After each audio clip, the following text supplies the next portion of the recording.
Assalamualaikum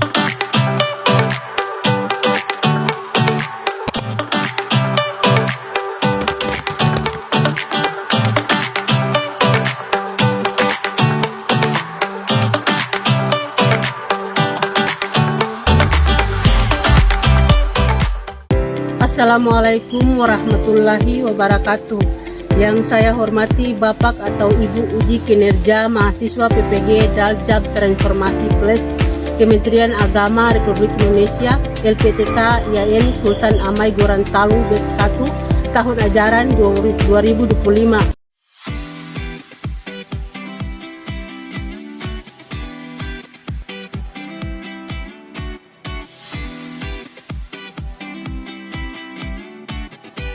Perkenalkan, saya Hauna Arsad.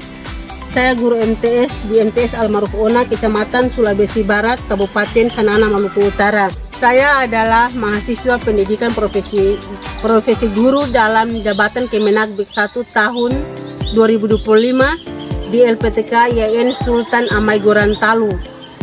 NIM 2471251180. Nomor UKG 885195027103 Siap, gerak. Yang ke depan, gerak. Sikap, gerak. Kiraman, salaman.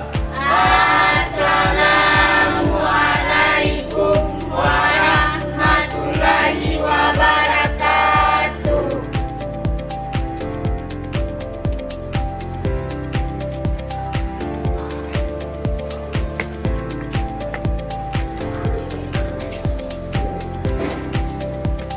Assalamualaikum warahmatullahi wabarakatuh.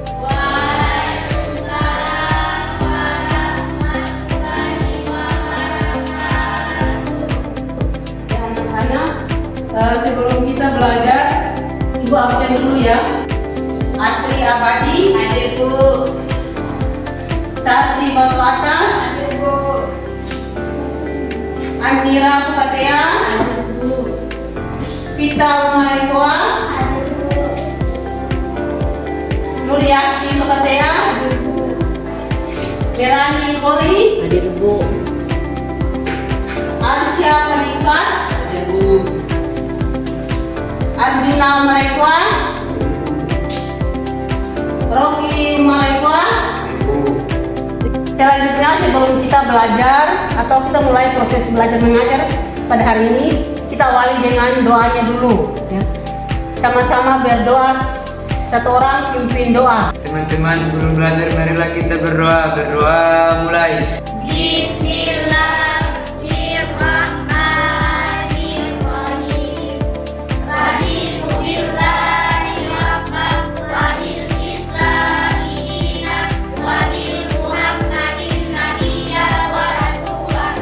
Rabbi zidni ilman warzuqni fahman. Amin. Hari ini kita akan belajar model pembelajaran problem based learning. Ya, hari ini Ibu akan berikan modul untuk kita belajar hari ini.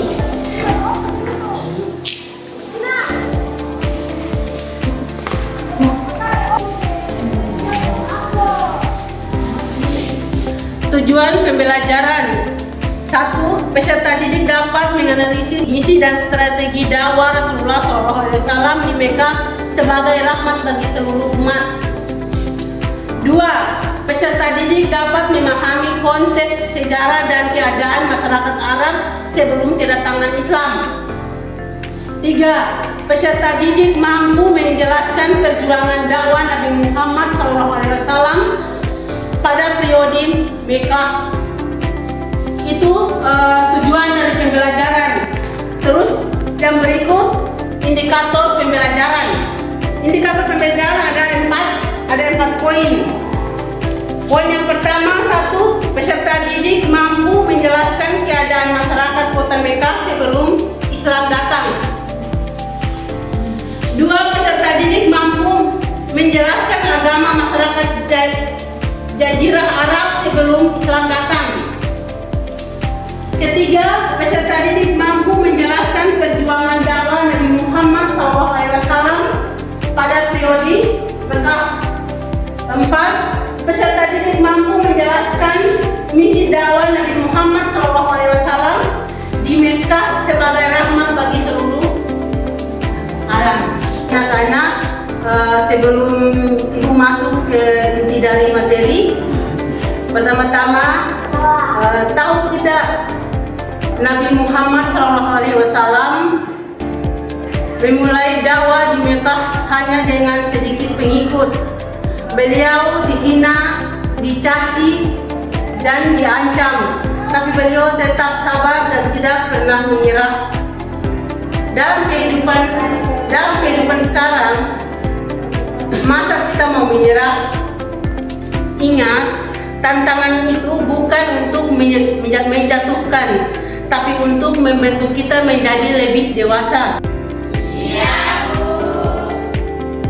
Hari ini kita tidak hanya akan belajar sejarah, kita akan belajar keberanian dan kesabaran dari sosok paling mulia dalam Islam, yaitu Nabi Muhammad SAW.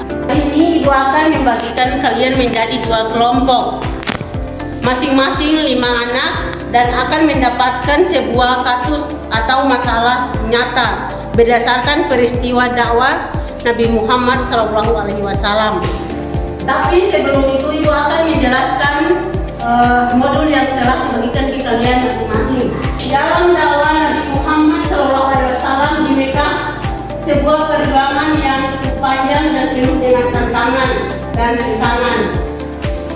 Misi dakwah Nabi Muhammad SAW untuk menyebarkan agama Islam, tetapi juga untuk membawa perubahan dari masyarakat Arab Mekah, perubahan di aspek, yaitu aspek sosial, aspek ekonomi, dan aspek budaya.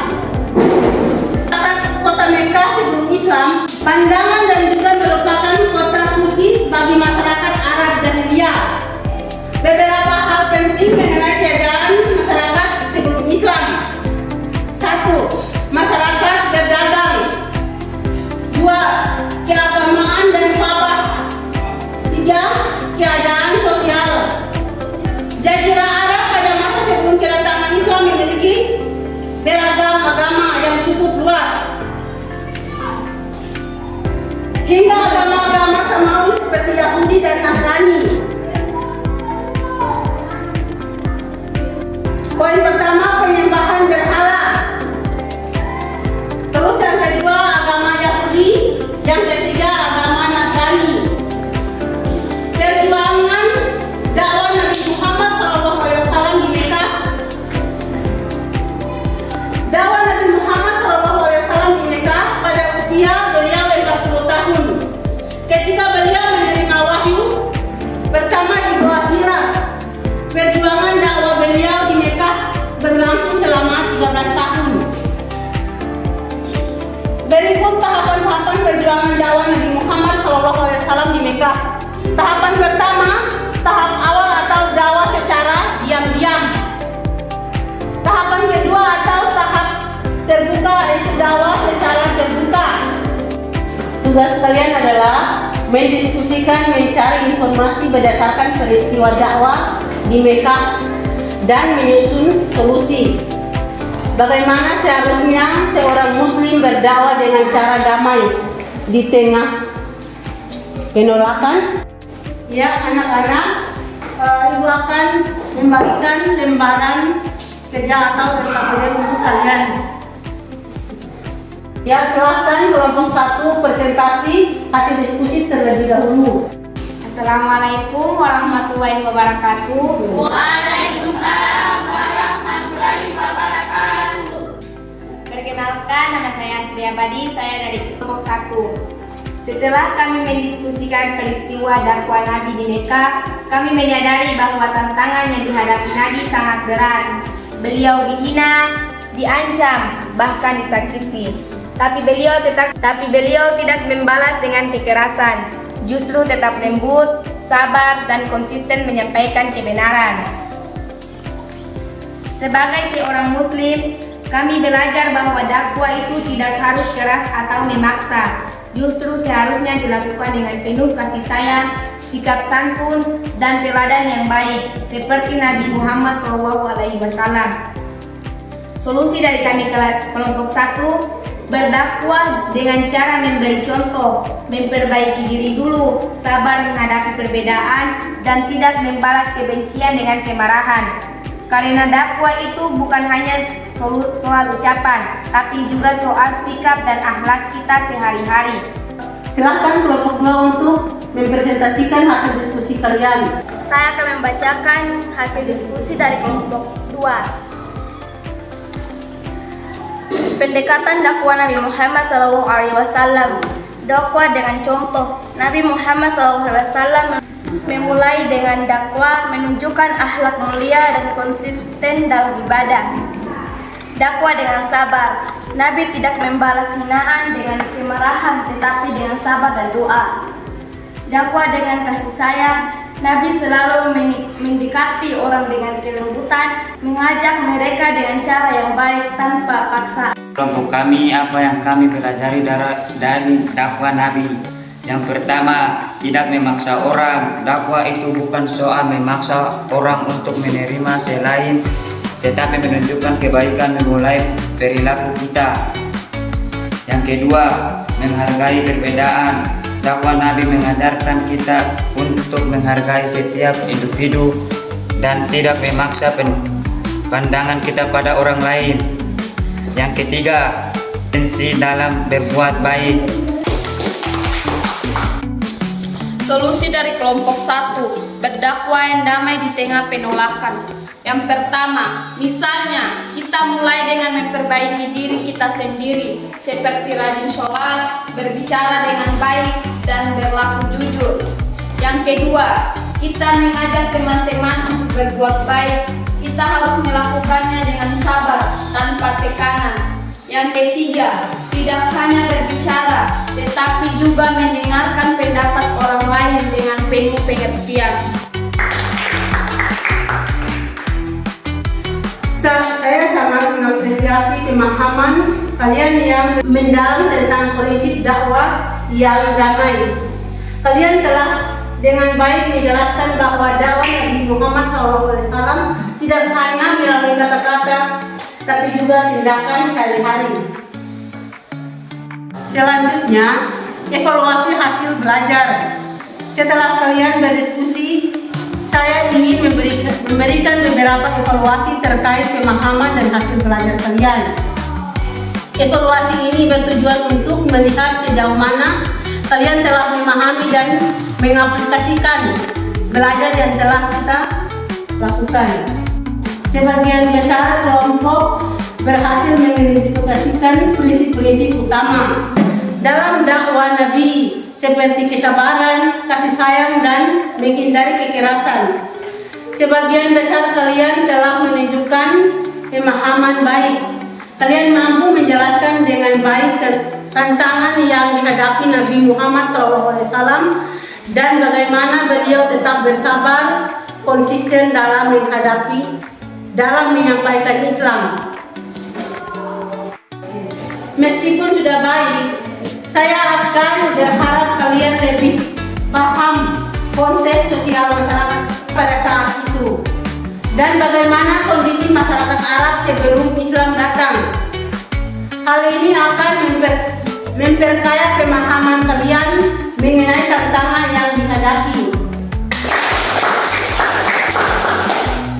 Anak-anak yang soleh dan soleha, alhamdulillah hari ini kita sudah belajar bersama tentang perjuangan dakwah Nabi Muhammad SAW. Sebagaimana beliau berdakwah dengan penuh kesabaran dan alhamdulillah kalian telah memahaminya.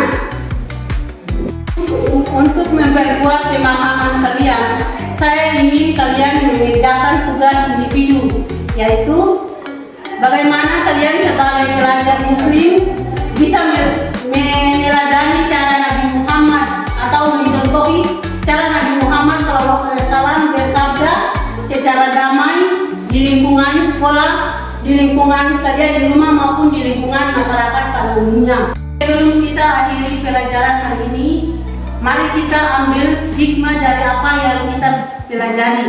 Dakwah bukan hanya tentang bicara, tapi juga tentang perilaku.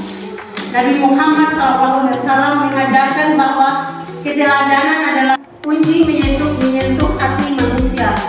Jangan lupa teruslah belajar dengan ikhlas karena Allah dan jadikan Nabi Muhammad SAW sebagai teladan utama bagi kehidupan kita.